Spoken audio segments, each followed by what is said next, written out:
नमस्कार दोस्तों। डेट है आज की 24 मार्च 2021 और स्वागत है आपका एडिटोरियल डिस्कशन में। 3 इश्यूज आज हमें डिस्कस करने हैं। सबसे पहले हम आर्टिकल डिस्कस करेंगे एमएसएमईज के डिजिटल एम्पावरमेंट से संबंधित। दूसरा आर्टिकल हम डिस्कस करेंगे साउथ एशिया में पावर ट्रेड से संबंधित, हिंदू का ये आर्टिकल है और पहला आर्टिकल इंडियन एक्सप्रेस का है। तीसरा आर्टिकल हम डिस्कस करेंगे इंडिया ताइवान रिलेशंस से संबंधित। डिस्कशन स्टार्ट करने से पहले एक इंटरव्यू क्वेश्चन।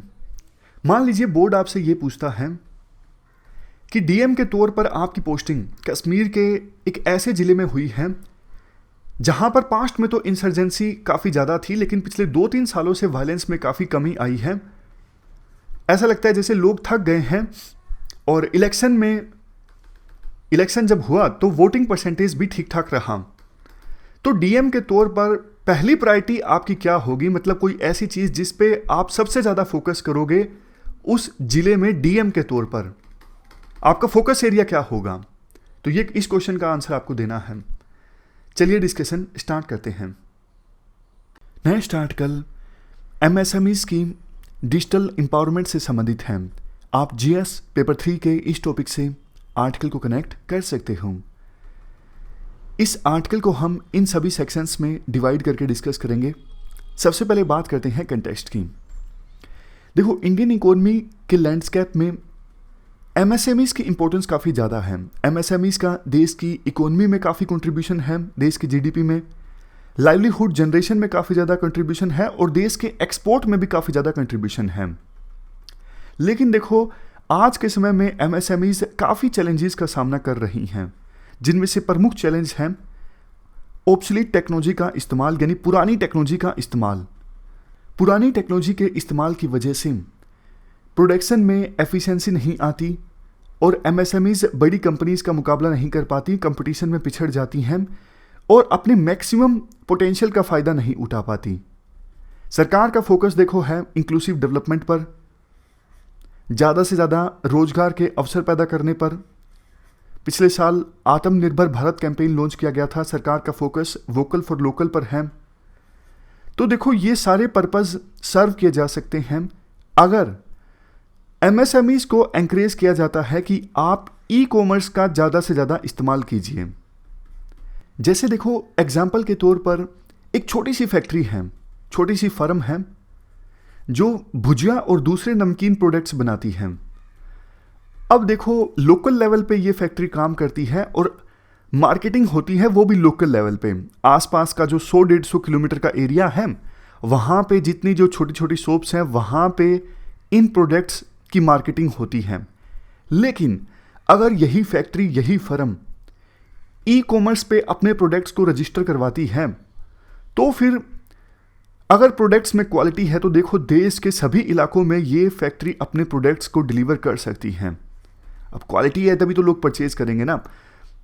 ई कॉमर्स जो प्लेटफॉर्म है वो तो आपको एक प्लेटफॉर्म प्रोवाइड कर सकता है, उसके बाद तो ये आप पे डिपेंड करता है आपके प्रोडक्ट की क्वालिटी कितनी है।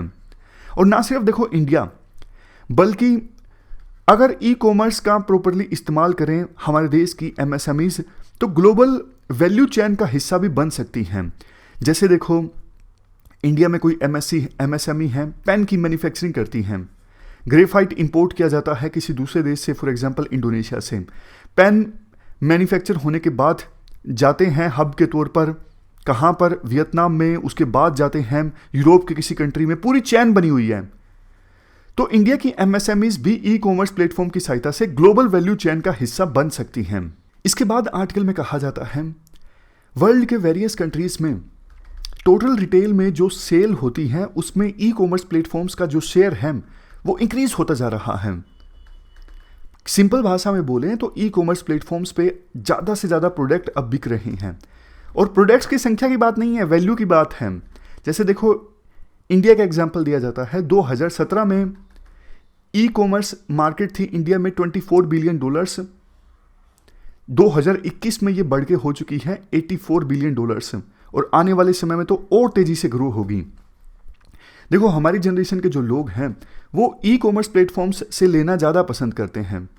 वैसे इसके अपने फ़ायदे नुकसान हैं, लेकिन कई बार आपने देखा होगा कपड़े खरीदने आप जाते हो, बिल्कुल आपने दुकान में एंटर किया, 4-5 जो लोग हैं खड़े हो गए कि भैया ये दिखाऊं, पूरा प्रेशर क्रिएट हो जाता है कि हाँ ये लेना पड़ेगा, वापस करने में उससे भी ज़्यादा शर्म।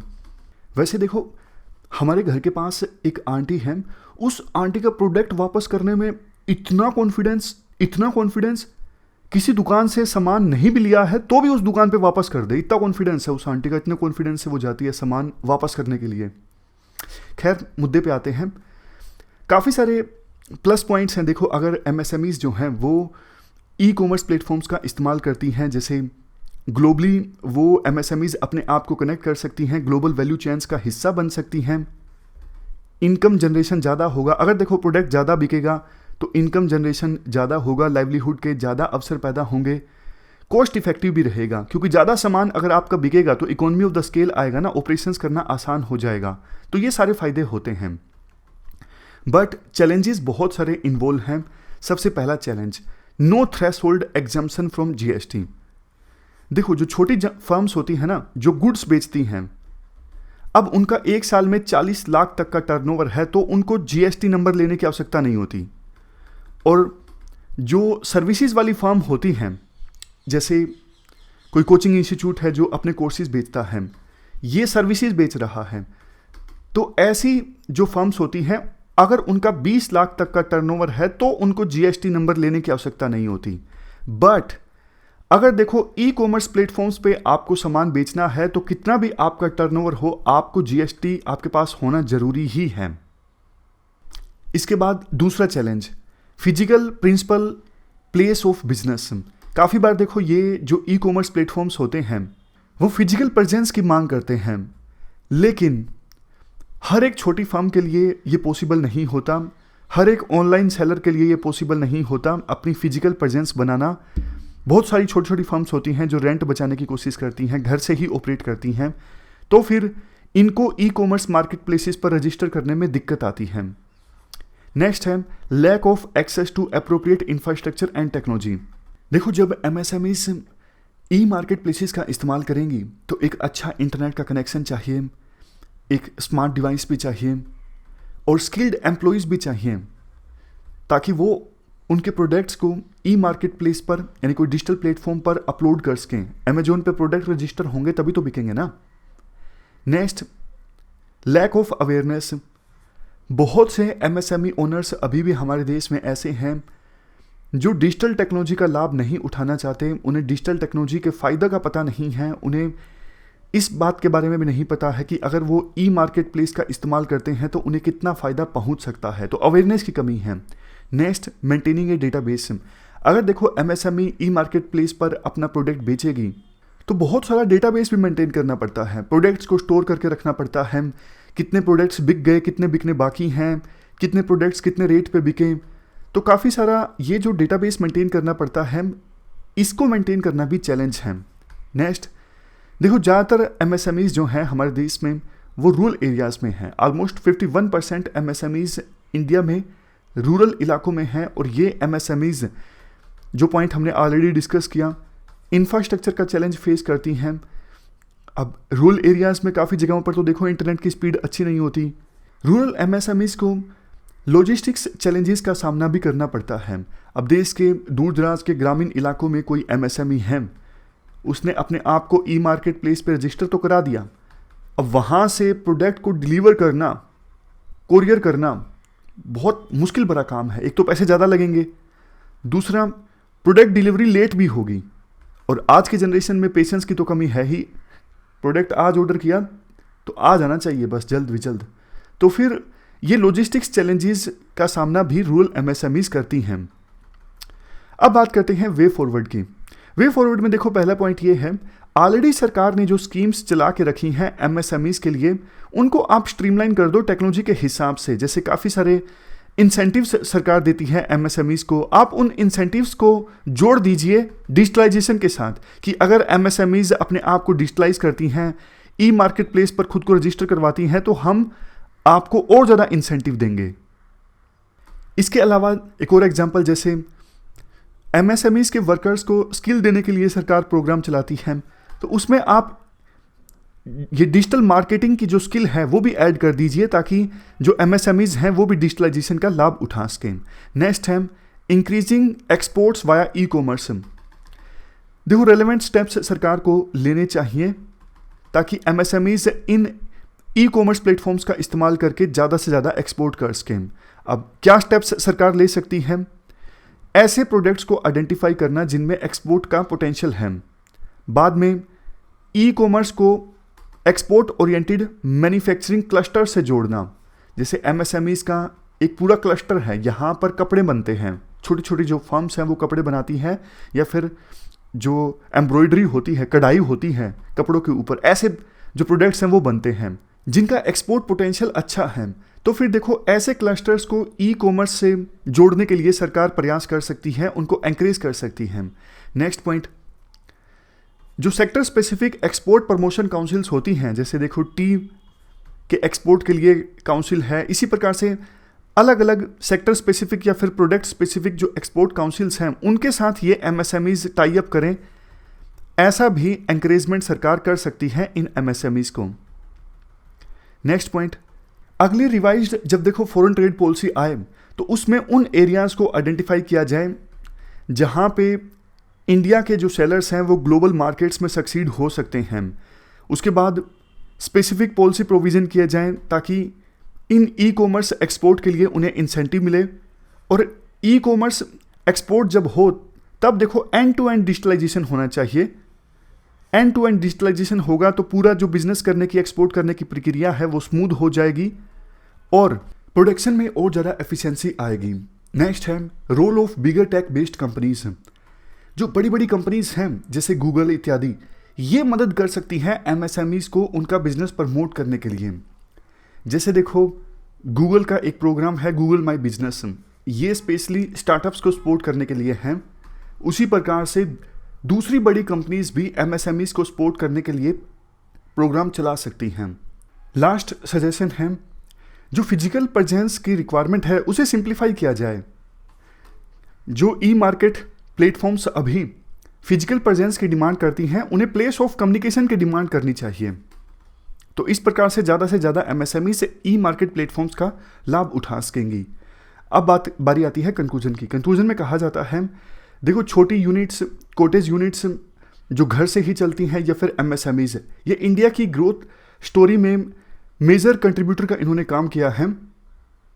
अगर ऐसी छोटी छोटी यूनिट्स को अभी डिजिटलाइजेशन के लिए एंकरेज किया जाता है तो फिर ये और ज़्यादा अपना योगदान दे सकेंगी एम्प्लॉयमेंट जनरेशन में, इंडिया की इकोनॉमिक ग्रोथ रेट में और सप्लाई चेन की एफिशिएंसी को इम्प्रूव करने में। इसलिए आवश्यकता ये है कि इन एमएसएमईज को डिजिटली एम्पावर किया जाए। चलते हैं आगे। इसके बाद नेक्स्ट आर्टिकल साउथ एशिया की पावर मार्केट में जियोपॉलिटिक्स के रोल से संबंधित है। मतलब किस प्रकार से जियोपॉलिटिक्स जो है वो साउथ एशिया की पावर मार्केट को शेप कर रही है। आप जीएस पेपर 3 के इस टॉपिक से आर्टिकल को रिलेट कर सकते हो। वैसे देखो इसके जो पॉइंट्स हैं वो जीएस पेपर 2 में India and neighbourhood relations topic जो है वहाँ से भी आप रिलेट कर सकते हो। ये सारे एस्पेक्ट्स हैं जो हम कवर करेंगे इस आर्टिकल में। सबसे पहले बात करते हैं कंटेस्ट की। देखो हाल ही में इंडिया ने नए रूल्स रिलीज़ किए किस प्रकार से इंडिया बॉर्डर लगते अपने पड़ोसी देशों के साथ इलेक्ट्रिसिटी का ट्रेड करेगा।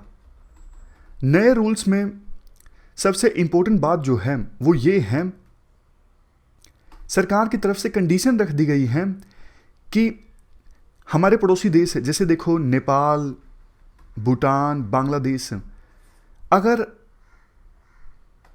इन देशों में पावर प्लांट्स से इंडिया को इलेक्ट्रिसिटी बेचना चाहते हैं, लेकिन इन पावर प्लांट्स में किसी ऐसी कंपनी की ओनरशिप है जो कंपनी उस देश की है जिसका इंडिया के साथ बॉर्डर डिस्प्यूट है, तो फिर वो पावर प्लांट इंडिया को इलेक्ट्रिसिटी नहीं बेच पाएगा।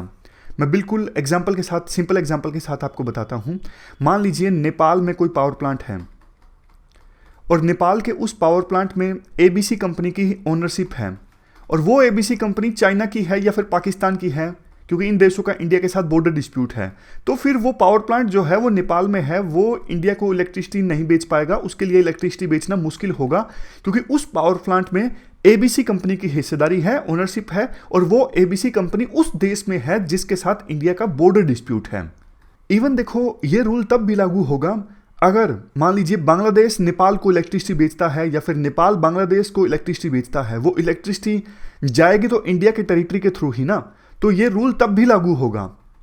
यानी कि बांग्लादेश की धरती पर कोई पावर प्लांट है और उस पावर प्लांट में चाइना की ओनरशिप है, तो फिर वो पावर प्लांट नेपाल को भी इलेक्ट्रिसिटी नहीं बेच पाएगा, क्योंकि वो इलेक्ट्रिसिटी नेपाल को बेचेगा तब जाएगी तो इंडियन टेरिटरी के थ्रू ही ना। तो इस रूल के काफ़ी सारे मायने हैं, काफ़ी सारे मायने। देखो, सबसे पहली चीज़, जैसा आपको पता लग ही गया होगा, साउथ एशिया में चाइना के इन्फ्लुएंस को काउंटर करने की कोशिश है इंडियन गवर्नमेंट के द्वारा। बट देखो, नेपाल, भूटान, बांग्लादेश, इन छोटे छोटे देशों की अपने कंसर्न्स हैं, अपनी शिकायतें हैं। वो कहते हैं हमें तो देखो इन्वेस्टमेंट की आवश्यकता है और चाइना इन्वेस्ट कर रहा है, तो फिर इंडिया को रोकना नहीं चाहिए कि हाँ भाई, या तो आप खुद इन्वेस्ट कर दो। बांग्लादेश तो ये कहता है हमें तो पैसों की आवश्यकता है इंफ्रास्ट्रक्चर डेवलप करने के लिए, इंडिया नहीं देता तो हमें चाइना से लेना पड़ेगा। और ये तो ब्लैकमेल करने वाली चीज़ है। मतलब बांग्लादेश जैसे देशों का ये कहना है इंडिया एक प्रकार से ब्लैकमेल कर रहा है, क्योंकि देखो, बांग्लादेश, भूटान और नेपाल, ये ज़्यादातर जो इलेक्ट्रिसिटी बेचते हैं वो इंडिया को ही बेचते हैं। और इंडिया ये रूल लाके इन देशों को कहना कि इंडिया हमें ब्लैकमेल करने की कोशिश कर रहा है कि आप ये कीजिए तभी हम आपकी इलेक्ट्रिसिटी परचेज करेंगे, अदरवाइज नहीं करेंगे। तो इंडिया का जो रवैया है वो बिग ब्रदर जैसा है, बड़े भाई जैसा है। बट देखो, इन देशों के जवाब में इंडिया का अपना पक्ष है। इंडिया का कहना है, देखो 2014 के बाद से जो सार्क के मेंबर कंट्रीज़ के बीच इलेक्ट्रिसिटी ट्रेड को लिबराइज करने की हमने कोशिश की है, ताकि साउथ एशिया के मेंबर कंट्रीज़ के बीच इलेक्ट्रिसिटी ट्रेड ज़्यादा हो, लेकिन इसका फ़ायदा चाइना ज़्यादा उठा रहा है। इंडिया का ये कंसर्न है 2014 के बाद से ही, जब से इलेक्ट्रिसिटी ट्रेड लिबरलाइज हुआ है साउथ एशिया के मेंबर कंट्रीज़ के बीच, इसका फ़ायदा चाइना के द्वारा ज़्यादा उठाया जा रहा है। तो इंडिया ने क्या किया, 2016 के आसपास ये ऑर्डर जारी किया कि पड़ोसी देशों से इलेक्ट्रिसिटी तो हम परचेज करेंगे, लेकिन सिर्फ इंडिया की सरकार और इन देशों की जो सरकार है उनके बीच में ही इलेक्ट्रिसिटी ट्रेड होगा, प्राइवेट सेक्टर का कोई रोल नहीं होगा। इंडिया ने ये रूल बना दिया। तो फिर नेपाल, भूटान, ये देश विरोध करने लगे कि फिर भैया फ़ायदा ही क्या हुआ, सिर्फ सरकारें ही आपस में इलेक्ट्रिसिटी ट्रेड करेंगी, तो प्राइवेट कंपनीज अगर पार्टिसिपेट नहीं करेंगी तो इतना फ़ायदा नहीं होगा। कई सालों से नेपाल, भूटान ये प्रोटेस्ट कर रहे थे कि प्राइवेट कंपनीज को भी एंटर करने दीजिए, उनको भी इलेक्ट्रिसिटी ट्रेड करने दीजिए। तो फिर सरकार एक मिडिल ग्राउंड लेके आई है। ठीक है, आप चाहते हो कि प्राइवेट कंपनीज भी आपस में इलेक्ट्रिसिटी ट्रेड करें, करने देते हैं, लेकिन आपकी कोई कंपनी इंडिया की कंपनी को इलेक्ट्रिसिटी बेचेगी तो आपकी कंपनी में चाइना की किसी कंपनी की ओनरशिप नहीं होनी चाहिए। ये इंडिया ने एक मिडिल ग्राउंड निकाला है, बीच का ग्राउंड निकाला है। चाइना के बढ़ते इन्फ्लुएंस को रोकने के लिए इंडिया ने रीजन दिया है, सिक्योरिटी कंसर्न्स के चलते इंडिया का जिन देशों के साथ बॉर्डर डिस्प्यूट है उन देशों की कंपनी की ओनरशिप नहीं हो सकती आपकी कंपनीज में जो इंडिया की कंपनीज को इलेक्ट्रिसिटी बेच रही हैं। इसके बाद आर्टिकल में कहा जाता है, देखो साउथ एशिया में इलेक्ट्रिसिटी ट्रेड में जो ये जियो पॉलिटिक्स देखने को मिल रही है ना, इससे बड़े क्वेश्चंस निकलते हैं। क्या? क्योंकि इंडिया का एक बड़ा विजन भी है, one sun one world one grid, यानी एक ग्लोबल सुपर ग्रिड इस्टेब्लिश किया जाए। अब देखो, शुरुआत में इंडिया वेस्ट एशिया को कनेक्ट करना चाहता है, साउथ ईस्ट एशिया को, उसके बाद अफ्रीका और बाद में दूसरे देशों को, दूसरे रीजन्स को। तो फिर जब इतना बड़ा ग्रिड इस्टेब्लिश होगा तो उसमें भी तो जियो पॉलिटिक्स देखने को मिलेगी ना। एक छोटा सा रीजन है साउथ एशिया, उसी में इलेक्ट्रिसिटी ट्रेड में ये सारी बातें देखने को मिली कि हाँ, इंडिया का जिन देशों के साथ बॉर्डर डिस्प्यूट है उन देशों की कंपनी की ओनरशिप नहीं हो सकती और आपके पावर प्लांट्स में। तो फिर ऐसे क्वेश्चंस तो तब भी सामने आएंगे ना जब ये one sun one world one grid establish किया जाएगा। तो इसके लिए एक इम्पार्शियल इंस्टीट्यूशन चाहिए जो प्लानिंग कर सके, इन्वेस्टमेंट के बारे में देख सके, और कन्फ्लिक्ट अगर विभिन्न देशों के बीच में होता है तो उस कन्फ्लिक्ट को रिजोल्व कर सके। अगर ये ग्रिड इस्टेब्लिश करना है, ग्लोबल सुपर ग्रिड, तो इम्पार्शियल इंस्टीट्यूशंस की आवश्यकता तो है ही। लास्ट में आर्टिकल में कहा जाता है कि देखो ये 3 देशों के साथ इलेक्ट्रिसिटी ट्रेड इंडिया के लिए मुश्किल साबित हो रहा है। तो इतने सारे देशों के साथ में किस प्रकार से इंडिया इलेक्ट्रिसिटी ट्रेड को मैनेज करेगा। और देखो इस प्रकार का ग्रिड जो इस्टेब्लिश होता है तो उसके फ़ायदे तो काफ़ी ज़्यादा हैं। जैसे रिन्यूएबल एनर्जी आज के समय में ज़्यादा प्रोड्यूस होती है अगर, तो ग्रिड की स्टेबिलिटी एक मेजर इशू रहता है कि कभी तो रिन्यूएबल एनर्जी ज़्यादा प्रोड्यूस हो जाती है, कभी कम हो जाती है, तो स्पाइक्स आती हैं ग्रिड में। लेकिन अगर वो ग्रिड काफ़ी सारे देशों तक फैला हुआ होगा तो इलेक्ट्रिसिटी डिस्ट्रीब्यूशन आसान हो जाएगा और ग्रिड की स्टेबिलिटी भी इंश्योर की जा सकेगी। और देखो एक और चीज़, ये तो इंडिया का विजन है कि इंडिया ये one sun one world one grid establish करना चाहता है। चाइना का अपना विजन है एनर्जी को लेके, और ये जो देश हैं वो बंधे हुए नहीं है ना कि हाँ इंडिया के ग्रिड में ही शामिल होना है। उन देशों के पास में और भी काफ़ी सारी चॉइसेस जो हैं वो मौजूद रहेंगी। तो इंडिया जो ये ग्रिड कनेक्टिविटी इस्टेब्लिश करेगा दूसरे देशों के साथ, अट्रैक्टिव होना चाहिए दूसरे देशों के लिए, तभी वो इस ग्रिड में शामिल होने का निर्णय लेंगे। अदरवाइज जैसा मैंने आपको बताया दूसरे देशों से भी ऑप्शंस उपलब्ध रहेंगे। तो ये पूरा आर्टिकल डिस्कस किया इलेक्ट्रिसिटी ट्रेड से संबंधित। Next article India Taiwan relations से संबंधित है। आप जीएस पेपर 2 के इस टॉपिक से आर्टिकल को रिलेट कर सकते हो। ये सारे एस्पेक्ट्स हैं जो हम कवर करेंगे इस आर्टिकल के डिस्कशन में। लोकेशन सबसे पहले आप ताइवान की देख लीजिए। छोटा सा आइलैंड ताइवान जो 1949 के बाद से ही इंडिपेंडेंटली गवर्न हुआ है। इसे रिपब्लिक ऑफ चाइना के नाम से भी जाना जाता है। स्टोरी हम काफ़ी बार डिस्कस कर भी चुके हैं, कैसे ताइवान बना था। ताइवान बोलता है असली चाइना हम हैं, जबकि चाइना का ये कहना है कि Taiwan is just a province of China.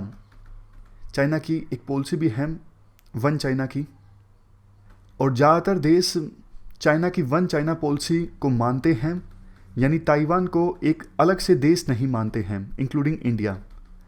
India के देखो कोई डिप्लोमेटिक रिलेशंस नहीं है ताइवान के साथ, लेकिन पिछले कुछ सालों में रिलेशंस मजबूत हुए हैं। जैसे एग्जांपल के तौर पर 1995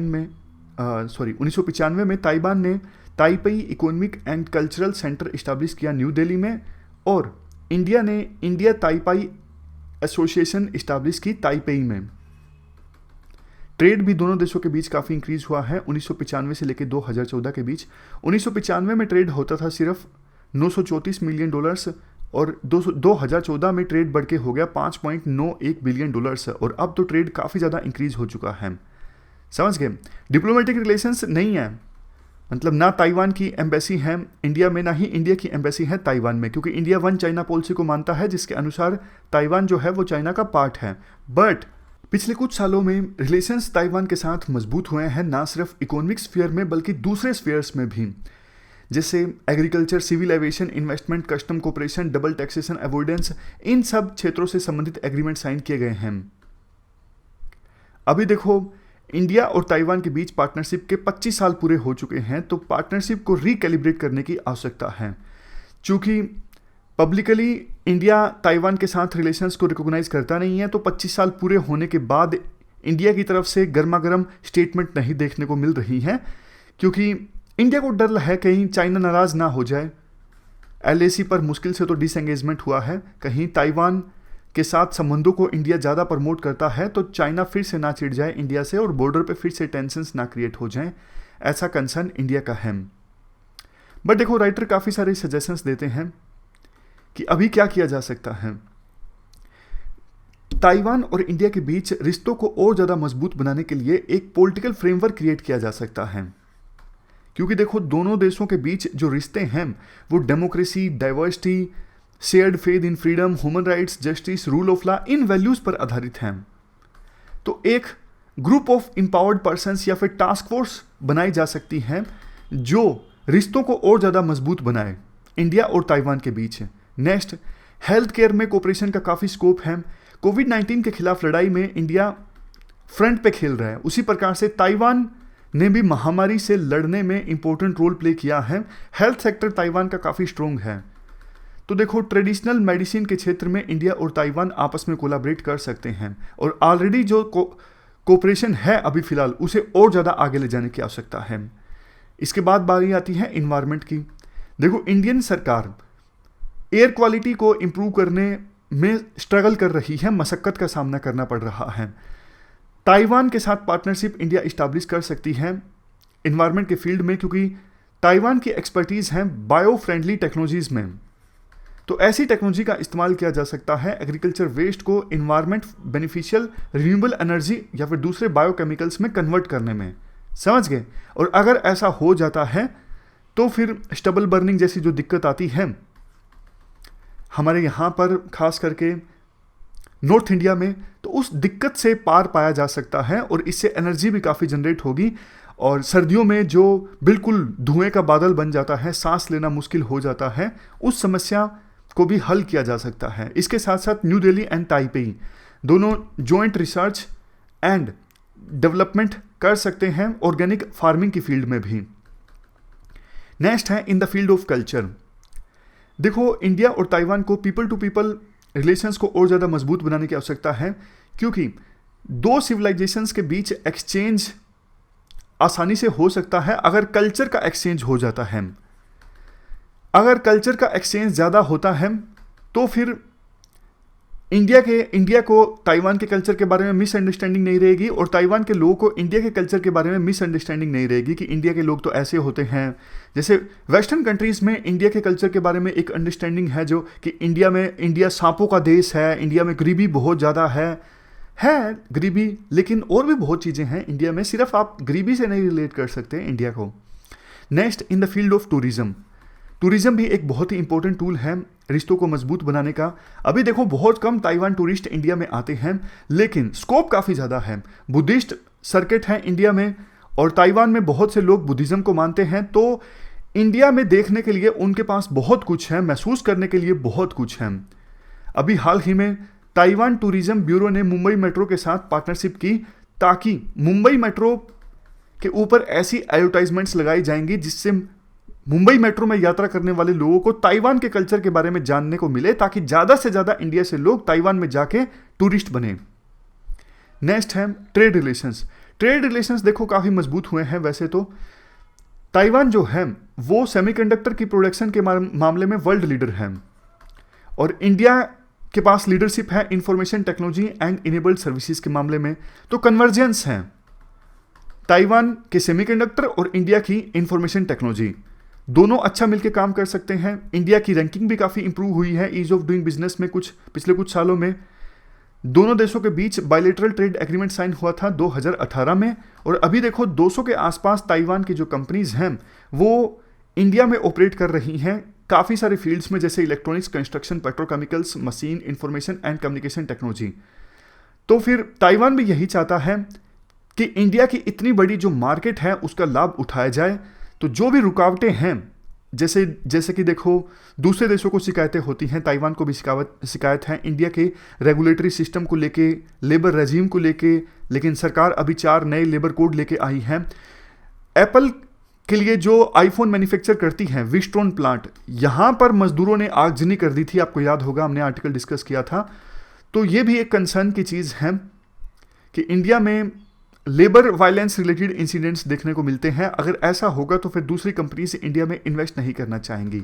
तो पॉलिसी मेकर्स को, इंडिया के पॉलिसी मेकर्स को ताइवान के पॉलिसी मेकर्स के साथ कोऑर्डिनेट करना चाहिए इन इश्यूज को एड्रेस करने को लेके। तो ये पूरा आर्टिकल हमने डिस्कस किया इंडिया और ताइवान के रिलेशंस से संबंधित।